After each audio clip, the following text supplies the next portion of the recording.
आयुष्यातलं शेवटचं मतदान आहे, आता काही शक्य नाही. आता काय दिवस मोजतो, कधी वेळ येईल का काही.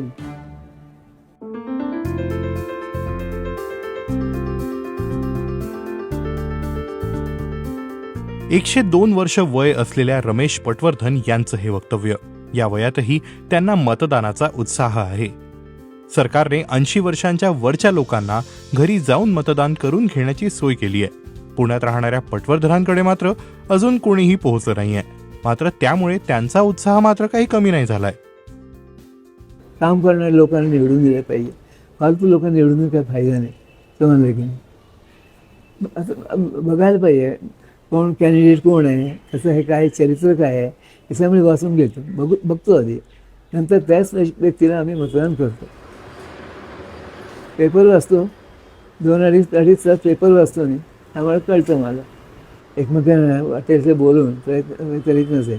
आला काही नाही, हवं तसं हे करतात, वाटेल तसं आहे त्यांचं नावं ठेवत आहेत. हे सगळं पसंत नाही आपल्याला. पटवर्धनांनी पहिल्यांदा मतदान केलं ते देशात झालेल्या पहिल्या निवडणुकीत. असेंब्ली आणखी हे पार्लिमेंट दोन्ही मिळून एक निवडणूक झाली होती. वातावरण फार चांगलं होतं.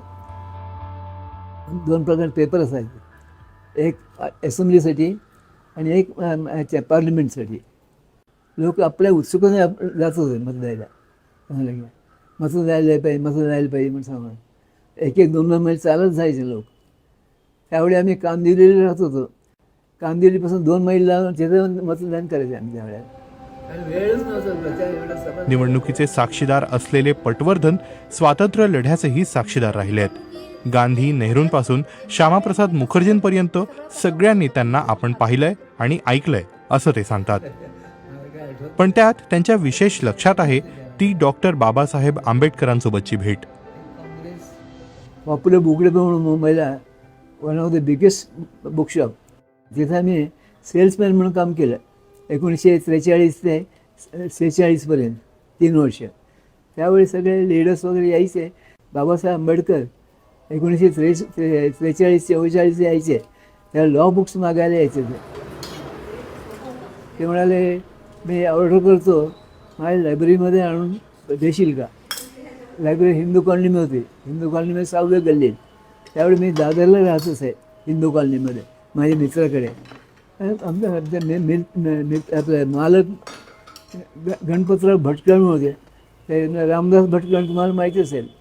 त्यांचे वडील बरं का फार चांगले होते ते. त्यांनी सांगाय पुस्तक ऑर्डर दिल्याबरोबर अरे हे नेऊन आंबेडकरांकडे नेऊन दे हिंदू कॉलनीमध्ये.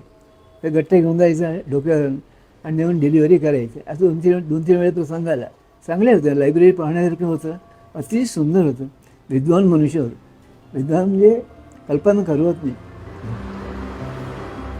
आजचं राजकारण पाहून मात्र काय मारामाऱ्या सुरू आहेत असं वाटत असल्याचं ते सांगतात.